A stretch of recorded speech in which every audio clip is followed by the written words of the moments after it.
और एक पुलिस वाले ने उनसे कहा कि मैं इससे मिलना चाहता हूं, मैं पुलिस का हूं और मुझे इसकी फैमिली ने भेजा है। अंदर जाके उसने गोली मार दी बगैर किसी गवाही के, बगैर किसी डॉक्टर की रिपोर्ट के। उसकी सेहत कैसी है, क्या है। मैं ब्लास्फेमी के लॉ के बारे में कुछ नहीं कहूंगा, नहीं बोलूंगा, मुझे खुद डर लगता है उस पर बोलने के लिए। लेकिन इन लोगों को क्या अख्तियार था कि खुद ही उसका फैसला करते। मैं वकील हूं, कानून से रिलेटेड हूं, तीसरी जनरेशन से वकील हूं, चौथी जन मेरा लड़का यहाँ वकील है। बगैर ट्रायल के किसने उसको हक दिया था कि उसको गोली मार दी जाए? फिर जुल्म, जो सितम जरीफी है, उससे बड़ी सितम जरीफी। नमस्कार दोस्तों, स्वागत है आप सभी का एक बार फिर से हमारे YouTube चैनल डिजिटल रेजिमेंट्स में। जैसा कि आपको पता है दोस्तों, हम आपके लिए एक से एक लेटेस्ट और बेहतरीन न्यूज़ लेकर आते रहते हैं। वैसे ही एक लेटेस्ट और बेहतरीन न्यूज़ के साथ फिर से हाजिर हुए हैं आपके सामने। लेकिन दोस्तों, अगर अभी तक आपने हमारे चैनल को सब्सक्राइब नहीं किया है तो प्लीज़ सब्सक्राइब कर लीजिए। और यही न्यूज़ दोस्तों, अगर आप हमारे फेसबुक चैनल पर देख रहे हैं तो प्लीज़ हमें फॉलो कर लीजिए। तो दोस्तों, न्यूज़ आ रही है पाकिस्तान से। पाकिस्तानी हालात आप सभी जानते ही हैं, और साथ में आपने इंट्रो में भी देख लिया होगा कि पाकिस्तान के हालात क्या चल रहे हैं। पाकिस्तान के पीएम काफ़ी दिन से यूएसए के टूर पे गए हुए हैं। वहाँ पर खैर उनकी कोई ज़ात तो पूछ ही नहीं रहा है, क्योंकि उनको कोई इनवाइट भी नहीं कर रहा है। और साथ में जो पाकिस्तानी जनता के पैसे जो उड़ाए जा रहे हैं वहाँ पर, वे भी देखते ही बनता है। साथ में बस उनका एक ही जहर है जो उनको सभी जगह जाकर उगलना है, वो होता है कश्मीर कश्मीर कश्मीर। हालांकि उन्होंने जहर उगला और उनका फन भी कुचलना भारतीय अच्छी तरह जानते हैं। उसके एवज में उन्होंने जयशंकर जी का रिपीट बयान देखकर हैरान रह गए, दंग रह गए। और साथ में वो कटोरा लेकर भीख का, तो खैर आप जानते हैं कि घूम रहे हैं। और साथ में जाकिर नाइक जैसे आतंकवादी को भी पाकिस्तान में इनवाइट कर रहे हैं उसी पैसे से। और दोस्तों, इसी से रिलेटेड न्यूज़ है, न्यूज़ बड़ी ज़बरदस्त है। आप अंत हमारे साथ जुड़े रहिए। चलिए न्यूज़ को करते हैं स्टार्ट। ब्लॉग जो है वो मैं आरजू एक सिंध से, उमरकोट से एक हमारे हिंदू पाकिस्तानी है, उनके नाम करना चाहूंगा। प्रेमो कोहली उनका नाम है। आज का ब्लॉग मेरे आज के हीरो प्रेमो कोहली हैं। वो क्यों है ये भी बताऊंगा आपको। प्रेमो कोहली ने क्या किया है, वो ड्राइवर है वहां पे, और उन्होंने डॉक्टर शाहनवाज की डेड बॉडी को बचाया है जिसको आग लगाई जा रही थी। हालांकि हिंदू धर्म के अंदर तो देखें वो चिता को जलाया जाता है, लेकिन प्रेमो कोहली जो है उसको उसको उन्होंने डॉक्टर शाहनवाज की डेड बॉडी को मुसलमानों से बचाया जो उसको जला के राख करना चाहते थे, और उसको किसी तरीके से भी उसकी फैमिली बचा पा नहीं रही थी। दो वाकयात हैं जिनके बारे में मैं जिक्र करना जरूरी समझता हूं। मैं बोल नहीं सका इन दो वाकयात पे। दोनों के अंदर मुसलमान इन्वॉल्व थे। एक क्वेटे का वाकया है और एक उमरकोट है जहां पे काफी आबादी हिंदू पाकिस्तानियों की है, सिंध के अंदर। पहला वाकया जो है क्वेटा का, वहां पे ब्लास्फेमी का चार्ज था किसी बूढ़े शख्स के ऊपर, और उसको थाने के अंदर बंद किया हुआ था। तो लोग बाहर इकट्ठे थे कि हमारे हवाले किया जाए, हम इसको मारना चाहते हैं। और एक पुलिस वाले ने उनसे कहा कि मैं इससे मिलना चाहता हूं, मैं पुलिस का हूं और मुझे इसकी फैमिली ने भेजा है। अंदर जाके उसने गोली मार दी बगैर किसी गवाही के, बगैर किसी डॉक्टर की रिपोर्ट के। उसकी सेहत कैसी है, क्या है। मैं ब्लास्फेमी के लॉ के बारे में कुछ नहीं कहूंगा, नहीं बोलूंगा, मुझे खुद डर लगता है उस पर बोलने के लिए। लेकिन इन लोगों को क्या अख्तियार था कि खुद ही उसका फैसला करते। मैं वकील हूं, कानून से रिलेटेड हूं, तीसरी जनरेशन से वकील हूं, चौथी जन मेरा लड़का यहाँ वकील है। बगैर ट्रायल के किसने उसको हक दिया था कि उसको गोली मार दी जाए? फिर जुल्म, जो सितम जरीफी है, उससे बड़ी सितम जरीफी कि उस पुलिस ने वाले ने जिसको उसको गोली मारी है, बाहर उसके ऊपर फूलों की बारिश की जा रही है, फूलों की बारिश। अब मैं दूसरा वाकया जिसमें मेरा प्रेमू कोहली जो मेरा हीरो है आज, जिसका मैं वाकया करना चाहता हूं, उसमें डॉक्टर शाहनवाज हैं। वहां डॉक्टर थे, एमबीबीएस डॉक्टर, पढ़े लिखे इंसान। उनके बारे में एलिगेशन थी कि उन्होंने ब्लास्फेमी के हवाले से फेसबुक के ऊपर कुछ उन्होंने कहा है। वो बंदा मिन्नतें करता रहा है कि मैं फेसबुक को इस्तेमाल ही नहीं कर रहा हूं, किसी और ने किया है, मेरा इसके साथ कोई लेना देना नहीं।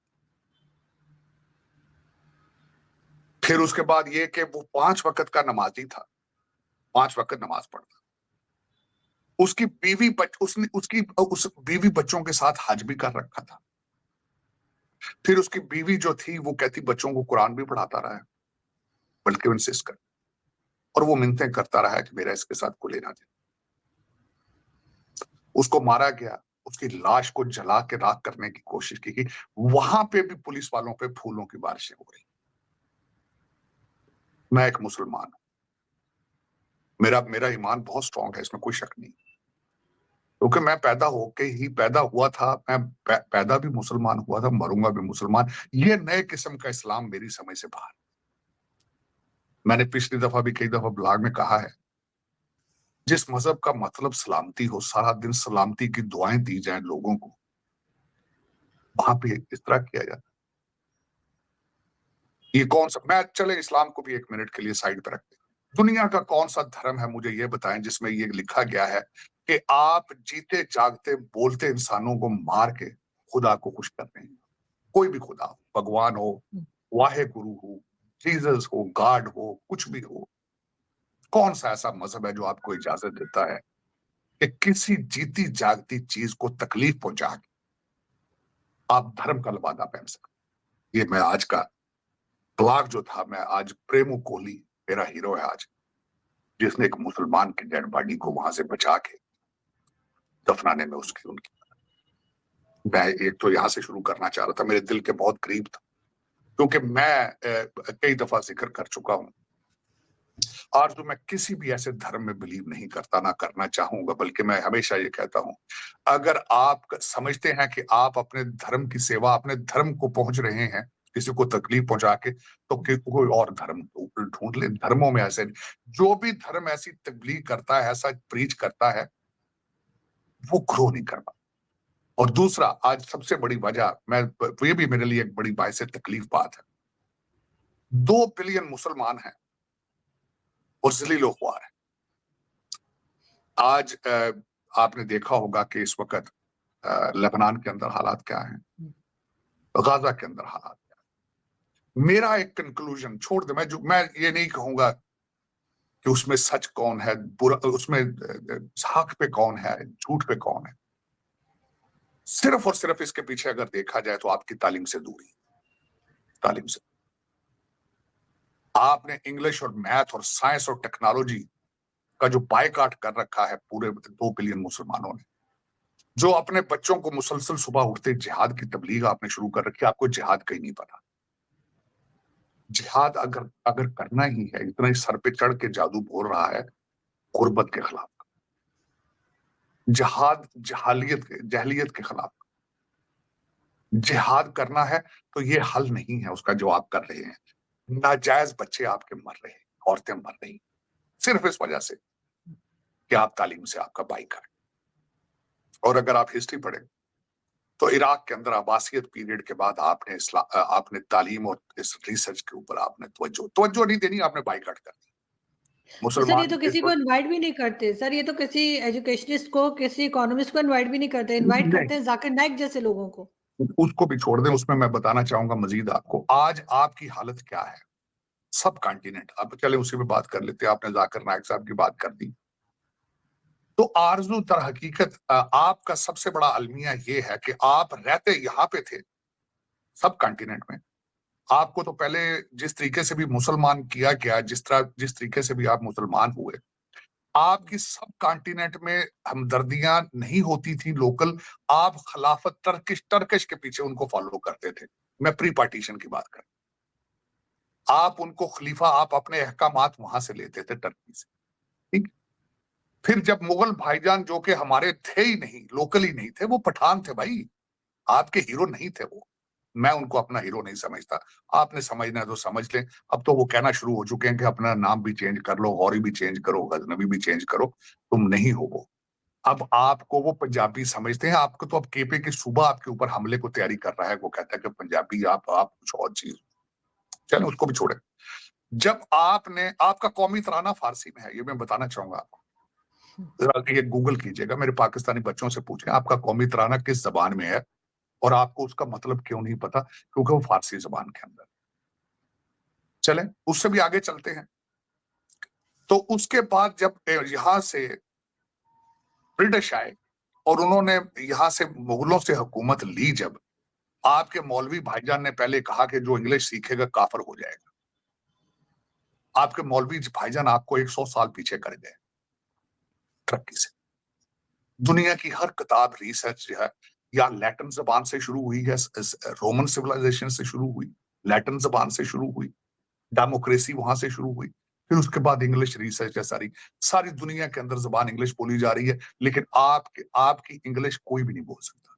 आपका मुर्शद पाक ऑक्सफोर्ड ग्रेजुएट है, उर्दू में ट्वीट करता है जब 25 करोड़ अपने सपोर्टर से बात करना चाहता है। आपकी आपकी तबाही का बायस भी यही, बायस भी यही। आज भी वो अंदर जेल से कह रहा है बाहर निकलो, शहादत दो, मेरा बच्चा कासम आर्टिफिशियल इंटेलिजेंस पढ़ेगा लंदन में, तुम अपने बच्चों की कुर्बानी दो मेरी हुकूमत के लिए। आज भी वो कह रहा है। और आप बिल्कुल आप एहतजाज, अब उसने कहा जलसे नहीं करेंगे, एहतजाज करेंगे, हम आग लगा के भस्म कर देंगे तो देखा पाकिस्तान को। दोस्तों अब आपने कि हालात क्या चल रहे हैं पाकिस्तान के। जैसा कि आपको पता है पाकिस्तान हमेशा से ही एक आतंकवादी कंट्री रहा है, और साथ में पाकिस्तानी जहां पर भी जाते हैं वहां पर भारत की छवि को खराब करने की कोशिश करते हैं। हालांकि भारत ने तो ये यहाँ तक भी कह दिया कि IMF से ज़्यादा तो पैसे हम आपको ही दे देते, लेकिन आपको आतंकवाद से पीछा छुड़वाना होगा और आतंकवाद को हमेशा के लिए एक तरफ करना होगा, और साथ में अपनी डिफेंस के लिए भी बजट कम करना होगा। लेकिन पाकिस्तान को अब जैसे लार तो टपक रही है उनके पैसे के लिए, लेकिन देखो आगे होता है क्या पाकिस्तान फिर से भारत के पाँव में गिरेगा, ये तो आगे जाकर पता चल ही जाएगा। तो दोस्तों न्यूज़ आपको कैसी लगी हमें कमेंट करके ज़रूर बताइएगा। जल्दी हाजिर होते हैं एक नई न्यूज़ के साथ में, तब तक के लिए जय हिंद, जय भारत, वंदे मातरम।